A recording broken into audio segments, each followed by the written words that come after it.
The painting Whistler's Mother by James McNeil Whistler is a really wonderful painting. There's a lot happening in it. It can seem kind of simple on the surface, but there's a lot happening, really interesting conversations in the painting. We looked at it in a previous video, and the fact is there's a lot more to say about it. Hi, I'm Robert Naturalist. Let's talk about art. In the previous video, we used it in part to understand planal maps and how to use them, and in part to look a little bit more into the painting. In this video, I want to continue with that idea a little bit. I want to use that same painting to understand how we can use planal maps to look at color. And we did look at color using planal maps in the previous video as well. We looked at Gauguin's The Siesta. But in this video, I want to take us step by step to see how we can take a painting that is really very monochromatic, very tonal based, and think about how might we bring color into that if I want to take this same painting but now bring color into the mix. What does that look like? How do we do that? How do we think about that?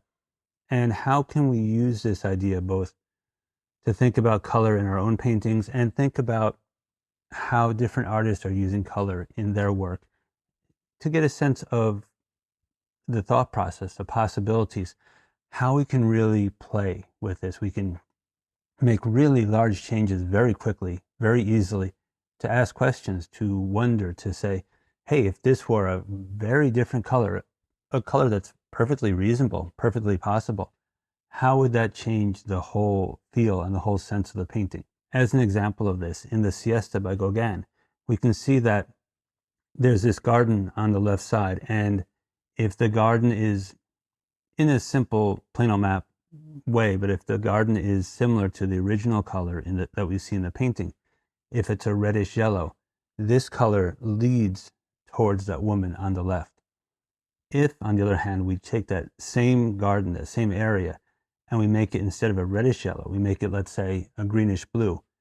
Now suddenly, instead of leading us towards the woman, it actually leads us away from her. So in this way, the change of color can change the pictorial space, can change the compositional feel, can change the movement through the work. Whistler's Mother is a very monochromatic painting. There's only a small amount of color in it. It works more through value contrast and tones. So what would happen if we brought color into it?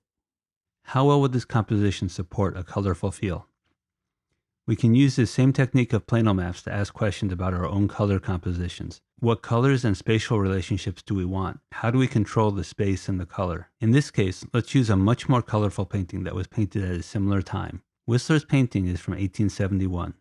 Bedroom in Arles by Vincent van Gogh was painted in 1888. Let's start giving color to a few of the planes in the painting. The reddish yellow of the bed frame is a pretty central and important color, so let's use that for the mother.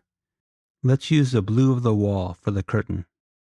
For the pictures on the wall, we can use the greens from the window. Let's add in the footrest and some idea of the floor. We can use similar colors for the floor. And for the footrest, let's grab this color from Van Gogh's chair. Great, so now we have a nice variety of color here. The first thing I notice about this is how well Whistler's composition supports these colors. The originally very somber, tonal, monochromatic painting is now colorful and vibrant. An important question to ask is, does this newfound vibrant, colorful language change the story that's being told?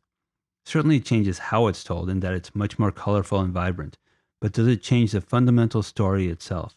And is that a change that we want to make happen? Let's try changing a few colors and see what happens. Right now the mother is a deep reddish yellow. Let's change that to a greenish yellow. Doing this brings up some tension with the curtain, which is slightly leaning towards red. We can make this tension clearer by moving the color of the curtain slightly further towards red. That's making the relationship in the conversation clearer. Now let's change the color of the curtain to a greenish blue. With this change, we can see the mother and the curtain in harmony once again. There's a lot more things we can play with. For example, the color of the footrest becomes very important as we discuss the color of the mother and the curtain.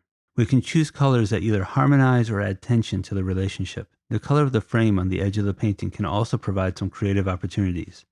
We can ask how changing this color affects the question of exiting the painting and the kind of pressure it exerts on the movement back into the painting. As you can see, there's a lot that we can do with bringing color into a painting. We can use the idea of a planal map to give us a very easy entry into that world to, okay, I've got my basic outline of my painting. Let's play. Let's throw different colors into it. Let's try different ideas. One of the most striking things for me is how we took this very monochromatic painting by Whistler. We took colors from Van Gogh and suddenly it ended up looking like a Matisse. Well, that tells us something. It tells us that, as we know, Matisse was a great student of the history of art. He really knew what had gone before him. He knew the lessons and he had learned a lot and he applied that into his own work. And I think that's part of why he was able to advance art so much. So maybe it's not so surprising that the colors that we see in Van Gogh, now we see in Matisse. Perhaps in a similar way to the colors that we see in Van Gogh and Matisse, we also see in David Hockney. There's a connection and a growth, a lineage, a line that we see through the history of art. Artists learning from each other. Our work grows one from the other. In a similar way that my book, Color Movement Theory, it's a new idea in color. It's a new way of thinking about color, but it didn't come from nowhere. It grows from other color theorists, Albers, Itten, Arnheim, all these great color theorists that have come before me. I look at their work. I look at the artwork of artists that have come before me from all around the world, and a new idea of color, of the language of color, the understanding of color grows. But of course, it doesn't come out of nowhere. It grows through this fertile ground, through this history, through understanding those have come before us and building on that and working with those ideas and struggling with those ideas and asking questions. In planal maps, in working with color like this, we want to ask questions. We want to ask what if? What if we did this? What if we did that? And so when we're looking at artwork, we can understand so much more. We can ask these questions, we can wonder, and we can gain insight into what's happening. It's not necessarily saying, oh, the artist should have done something else. The artist should have done this instead of that. It's more that as we ask these questions, yes, we can think, what else might they do? But we can also really gain insight into their genius, into, wow, they chose this. And if they had done that, it wouldn't work that way. If they'd done this, maybe it wouldn't have worked that way. Or it's a different solution. It's a different idea. It's saying something else. By choosing this way, they've chosen to say this. This is what they wanted to share. So asking these questions allows us to understand much more. As I mentioned, my book, Color Movement Theory, is available on my website. Please do take a look. It is a new idea of how we can think about color, how we can understand the relationships of color, the language of colors. Colors speak through their movement in relationship to each other, and we can understand this language and we can use it in our own work, and we can use this understanding to understand other artwork. In my book, I go through many, many examples of famous artworks, and I analyze how they use color, and I ask questions. What if they had done this? What if they had done that? And it's finding examples that let us understand this language. It's always challenging to find these examples because they're too complicated example, and it's saying too much all at once and we can't understand it. But too simple, maybe there's not enough to say. So sometimes we want a simpler example. Sometimes we want a more complex example. And as we go forward, we start to get more and more complex. Towards the end, I go into a whole chapter on Rubens' The Lion's Den, and I explain how in the painting Daniel in the Lion's Den, Rubens uses color to tell the whole story. The way he moves us through the painting simply with color tells the whole story of Daniel in the Lion's Den, which is really amazing. There aren't many paintings that accomplish that can tell the whole narrative through the movement of color.